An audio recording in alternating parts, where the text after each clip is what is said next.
Smeagol'un evinden herkese merhabalar. Bu videodaki misafirimiz Durin soyundan gelen bir Erebor cücesi olan Balin. Erebor'da 3. çağın 2763. yılında doğmuş bir karakterden bahsediyoruz.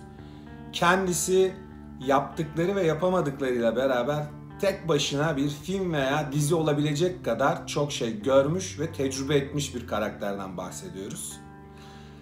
Aile yapısına geçmek istiyorum hızlı bir şekilde. Fundin'in oğludur. Fundin bir Erebor cücesidir. Ancak hakkında çok fazla bilgi bulamadığımız bir cücedir.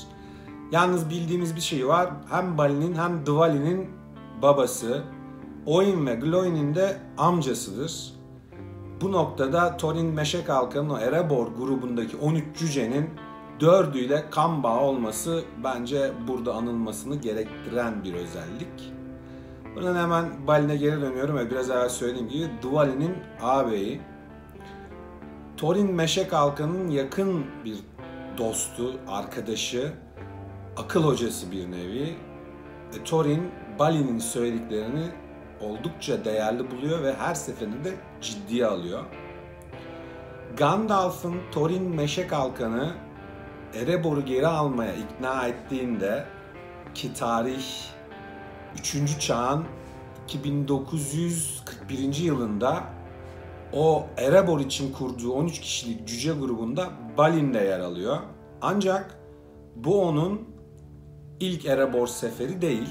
Yine 3. çağın 2851. yılında o Erebor cücelerinin Smaug'un evlerini, yerleşim yerlerini ele geçirmesi, sürgünde olan Erebor cücelerinin başındaki Train 2 artık bu sürgün hayatından, bu imkansızlıklardan sıkılıyor ve Erebor'u tekrar geri almak için bir sefer düzenlemek istiyor. Burada yine Balin var. Ancak bu yapılan hareketten, bu oluşumdan Sauron'un haberi var ve bu grubun üzerine küçük bir ordu gönderiyor. Kuytu Orman civarındaki bir yağmurlu havada grup ormana saklanıyor ve Train 2 burada kayboluyor. Balin de onu bulamayınca Mavi Dağlara geri dönüp Thorin'e artık kralın o olduğunu söylüyor. Thorin'in yönetimindeki Erebor grubu yalnız dağa gelip o gizli kapıyı açtığında Bilbo ile beraber içeri giren tek cüce Balin'dir. Ve Balin gönüllü olarak Bilbo'ya Smaug'un gizli odasına kadar eşlik eder. Daha sonra Smaug'un Gölkent'te düşmesiyle beraber cüceler Erebor üzerinde tekrar hak iddia etmeye başlarlar. Thorin ve Balin'e Smaug'un düştüğü haberini getiren de Roak isimli bir kuzgundur. Burada bu kuzguna biraz bakmak istiyorum ben. Kendisi hemen Erebor'un yakınlarındaki Kuzgun Tepeleri isimli bölgenin kralı olan Kark'ın oğludur. Genelde Dain'le Thorin arasındaki haberleşmeyi sağlıyor bu kuzgun. Zaten üçlemenin film versiyonunda düşünürsek orada hatırlayacağız 3. filmde Thorin'in önüne konup ona Dain'in geldiğini söyleyen kuzgun Roak. Bu noktadan yine Balin'e geri dönüyoruz. Balin orklar ve cüceler arasındaki savaşta savaşmış, aktif olarak görev almış bir cüce. Azanul-Bizar Savaşı'nda bulunuyor. Daha sonrasında Bolgun yönetimindeki orkların ordusuyla Beşor'un savaşında yine yer alıyor ve burada aktif olarak savaşın içinde.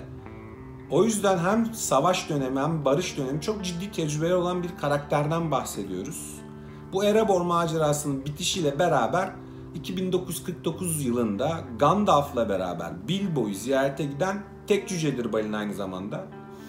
Bu noktada şunu da belirtmek isterim. Balin, Bilbo'nun o yeteneklerine, cesaretine oldukça saygı duyan bir karakter. Ve eline geçen her fırsatta Bilbo'yu onore etmekten de çekinmiyor. 3. çağın 2989. yılında yanına Oin ve Ori'yi alarak Moria'ya yola çıkar. Oluşturduğu grubun içinde uzun sakallar olarak anılan cüce klanı da vardır. Buradaki amaç Moria'yı tekrar ayağa kaldırmak ve 7 güç yüzüğünden kayıp olan sonuncuyu bulmaktır. Bir şekilde Moria'da bir koloni oluşturmayı da başarır. Burada yaptığı araştırmalarda Durin'in baltasını ve Orta Dünya'nın en değerli minerallerinden biri olan Mithril'den yapılma bir kask bulur. birçok değerli eşyaya da denk gelir kendi soyuyla ilgili. Ancak daha sonra 2994. yılda Silverlord'dan gelen orklar koloniye baskın düzenler. Balin, Moria'nın doğu kapısında düştüğü bir pusuda ölür. Oin yine Moria'nın kapısındaki göl bekçisi tarafından öldürülür. Ori ise Mezarbul odasında artık orklara karşı o son direnişi verirken orada düşer ve bu şekilde burada kurulan bu koloni son bulur. Bundan tam 25 yıl sonra Yüzük Kardeşliği Moria'ya geldiklerinde Balin'in mezar odasını bulurlar. O Mazarbul odasında Balin'in o vakte kadar bilinmeyen sonunun ne olduğunu öğrenirler ve bu Balin'in kuzeni olan Gimli'yi son derece büyük bir hüzne ve kedere iter. Videomuzun bu noktasında Mazarbul kitabından bahsetmek isterim. Bu kitapta Balin ve grubunun Moria'da yaptıkları keşifler ve bir savaş anlatılır, o son savaş. Balin, Moria'nın 21. salonuna bir koloni kurar ve burayı Mezarbul odasından yönetmeye başlar. Sonuçta burada 3. çağın 2989. yılından itibaren 5 yıl çok büyük bir başarıyla birçok şey bulurlar, obje bulurlar, birçok keşifte bulunurlar ve koloni oldukça başarılı bir şekilde devam eder. Ancak sayıca çok azdırlar ve o yüzden orkların saldırısıyla başa çıkamazlar. Ve bu Mazarbul kitabı Ori'nin son kayıtları ve o Mezarbul odasındaki cücelerin katliyle son bulur. Yalnız bu noktada artık Ori savaşın kaybedileceğini anladığında Balin'e son derece şatafatlı bir mezar hazırlar orada. Ve bu mezar konumu itibariyle devamlı gün ışığını görür.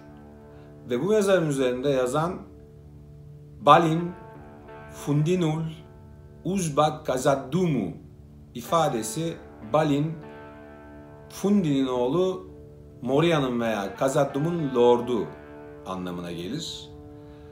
Bu şekilde de Orta Dünya'nın belki de en ılımlı, en tecrübeli, birçok şey görmüş karakteri tarihinden silinir. Ancak kendisi o Smaug'un yanına Bilbo ile gittiği zamanki cesareti, daha sonrasında onun ziyaretindeki o inceliği, yani iki tarafı da çok kuvvetli bir karakterden bahsediyoruz. Edindiği tecrübeleri, yaşadığı hayatta son derece faydalı kullanmış bir karakter Balin. Thorin'in grubunun, Erebor grubunun ikinci yöneticisi Thorin'den sonra o kadar güveniyor Thorin ona. Ve birçok konuda o grubun bir nevi bir babası, bir dedesi, akıl veren karakteri olarak karşımıza çıkıyor. Oldukça dediğim gibi ılımlı, bilge ama savaş zamanında da oldukça cesur bir karakterden bahsediyoruz. Film üçlemesinde kendisini Ken Stout canlandırdı. O grup, yine filmde de o grubun en ılımlı, çözüm odaklı, problemleri halletmek için elinden gelen en pozitif şekilde yaklaşan karakteriydi. Kardeşi Dwalin'le beraber aslında Thorin'i birçok kez yaptığı hatalardan döndürmeye çalışan, onu uyaran kişi yine Balin'di. Dediğim gibi Hobbit'in çok değerli karakterlerinden, hatta Orta Dünya'nın en ilginç karakterlerinden biri. Tekrarlamak isterim, yaptıkları ve yapabildikleri veya yapamadıklarıyla beraber gerçekten kendi başına bir dizi, bir film çok rahat olabilecek birinden bahsediyoruz. Bu videomuzdaki konuğumuz Balin'di. Bir videomuzun daha sonuna geldik.